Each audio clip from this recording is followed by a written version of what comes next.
الانبیاء آیت نمبر 66 سے لے کر انشاءاللہ العزیز 70 تک کا ترجمہ کرنا ہے۔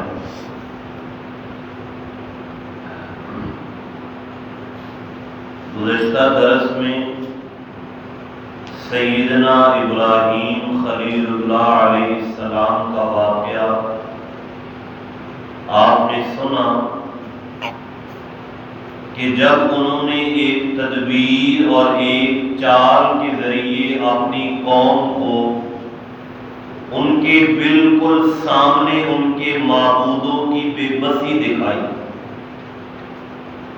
ان کے معبد خانے میں جا کر ان کا حشر نشر کر دیا، اور پھر جب انہوں نے سوال کیا کہ ابراہیم یہ آپ نے کیا، تو حضرت ابراہیم نے فرمایا ان سے پوچھو نا، معبود نہیں ہے تمہارے۔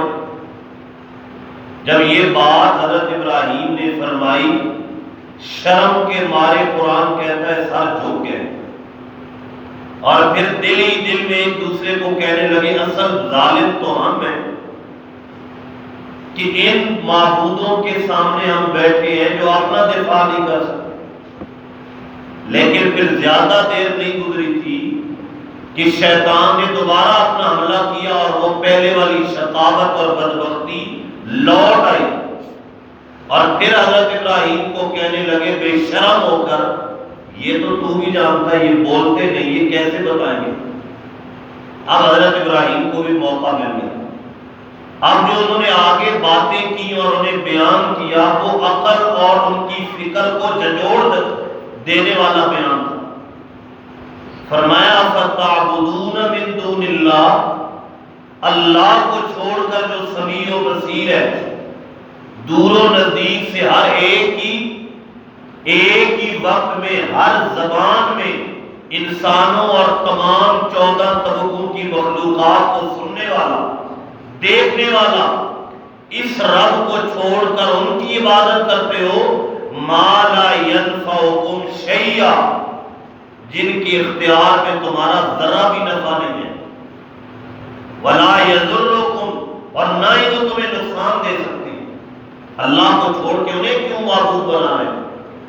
اُفِّلْ لَكُمْ، افسوس ہے تم پر، ہلاکت اور بربادی ہے تم پر، وَلِمَا تَعْبُدُونَ مِن دُونِ اللَّهِ، اور اللہ کے علاوہ یہ جو شرک والا عمل کر رہے ہو اسے چھوڑ کر غیر اللہ کی عبادت کرنا، اس کام پر بھی افسوس ہے۔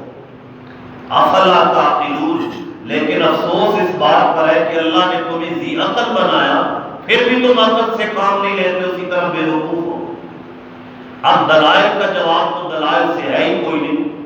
جب دلائل سے وہ لاجواب ہو گئے، مبہوت اور حیران رہ گئے، اب کہنے لگے حرقوا، جلا دو حضرت ابراہیم، وانصروا آلہتکم، اور اپنے الہوں کی مدد کرو۔ یہ ان کے لفظ قرآن نے ذکر کیے۔ ایسے بھی الہ ہیں کہ عابدین معبودوں کی مدد کر رہے ہیں، تو پھر انہیں معبود کس لیے بنایا ہوا؟ صرف شیطان کے کہنے پہ اور رب کی اور رحمان کی نافرمانی میں۔ اپنے الہوں کی مدد کرو، ان کنتم فاعلین، اگر کچھ کرنا ہے تو پھر یہی کام ہے، ورنہ آج ابراہیم نے یہ کیا تو کل کوئی اور کر دے گا۔ قلنا یا نار کونی، ادھر یہ منصوبے بنا رہے ہیں حضرت ابراہیم کو جلانے کی، تیاریاں ہو رہی ہیں۔ روایات میں ملتا ہے کہ 80 گز لمبی اور 40 گز چوڑی خندق تیار کی گئی، اور اسے ایندھن اور لکڑیوں سے بھر دیا گیا، اور پھر اس میں آگ جلائی۔ جب آگ مشتعل ہو گئی اور شعلے آسمان سے باتیں کر رہے، اب حضرت ابراہیم کو ڈالنے کی تیاری ہو رہی ہے۔ جب یہ ادھر ڈالنے کی تیاری کر رہے ہیں، ادھر اللہ کے خلیل ساری دنیا سے بے خبر ہو کے اپنے رب سے مناجات کر رہے ہیں، دل ہی دل میں پکار رہے ہیں۔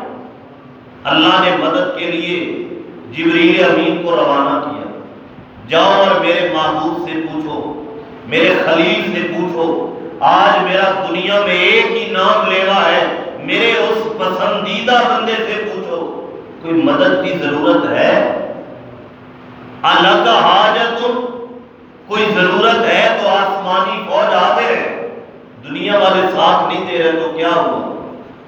تو اللہ کے خلیل نے کیا ایمان سے سرشار ہو کر جواب دیا، کہنے لگے حاجتیں تو بہت ہیں، ضرورتیں تو بڑی ہیں، لیکن تجھے نہیں بتاؤں گا، جس کو بتانی ہے وہ دیکھ رہا ہے، اس کے لیے نہ واسطے کی ضرورت ہے، نہ وسیلے کی ضرورت ہے، نہ اونچا بلانے کی ضرورت ہے، وہ میرے حال کو دیکھ رہا ہے، تو واپس چلے ہیں، اور میرا رب ہی حل کرے گا، وہ بہتر جانتا ہے۔ جب انہوں نے اس طرح بھروسہ کیا اور آگ میں جاتے ہوئے اپنے رب سے یوں مناجات کی، کہنے لگے اللہم انت الواحد فی السماء، مولا آسمان میں تو اکیلا ہے، تو شاہ زور ہے، سب کا مالک ہے اور جبار و قہار ہے، وَأَنَا الْوَاحِدُ فِي الْأَرْضِ، اور میں زمین میں بے یار و مددگار، میں اکیلا ہوں، تو شاہ زور اکیلا ہے اور میں بے یار و مددگار اور بے بس اکیلا ہوں۔ مولا آج میں تیری رحمت کو دیکھنا چاہتا ہوں، مجھے کسی واسطے کی ضرورت نہیں ہے، حسبی اللہ و نعم الوکیل، میں بغیر واسطے کے تیری ذات سے امیدیں باندھے ہوئی ہوں، اس وجہ سے کہ تو ہی مجھے کافی ہے، اور آج میرا کام تو ہی بنائے گا، پہلے بھی تو نے بچایا، آج بھی تو ہی بچائے گا۔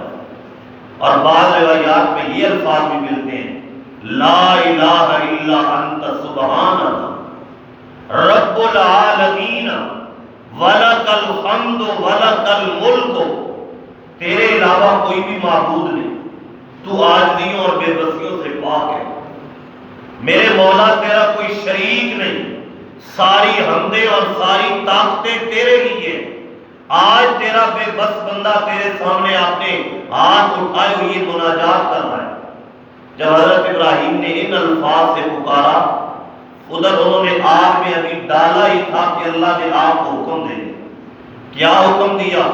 قلنا، ہم نے کہا، یا نار، اے آگ بجھنا نہیں، ٹھنڈی نہیں ہونا، بند نہیں ہونا، تاکہ یہ سمجھے کہ آگ جلی نہیں ہے، یا نار کونی بردا، تیرے شعلے آسمان سے لگتے رہے، تو جلتی رہے، لیکن باقی سب کے لیے تیری تپش ہو اور میرے ابراہیم کے لیے تیری ٹھنڈک ہو، ہر طرف تیری تپش ہو، ہر طرف تیری تمازت اور تیری تیزی اور شدت ہو اور تجھ میں حدت ہو، لیکن میرے خلیل کے لیے یہ رویہ نہیں اپنانا۔ انہیں سمجھ آئے کہ حضرت ابراہیم جل گیا ہوگا، راکھ بن گیا ہوگا، ابھی کوئلہ بن گیا ہوگا، لیکن خبردار، کونی بردا، ٹھنڈی بن جانا، اور ایسی بھی ٹھنڈی نہ بننا کہ انہیں زیادہ ٹھنڈک سے بھی تکلیف پہنچے۔ وَالسَّلَامًا عَلَىٰ ابراہیم، ایسے بن جا میرے ابراہیم کے لیے جیسے ماں کی گود ہوتی ہے، سلامتی والی بن جا۔ اب تو نے میرے ابراہیم کو بجائے کھانے کے، بجائے جلانے کے ان کی تربیت اور پرورش کرنی ہے۔ وَأَرَادُوا بِهِ كَيْدًا، نتیجہ کیا نکلا؟ اللہ فرماتے ہیں سب نے مل کر مکر کیا، سب نے مل کر مٹانا چاہا، سب نے مل کر بجھانا چاہا، لیکن فَجَعَلْنَاهُمُ الْأَخْسَرِينَ، وہ دیا کیسے بجھ سکتا ہے جسے رب جلاتا ہے؟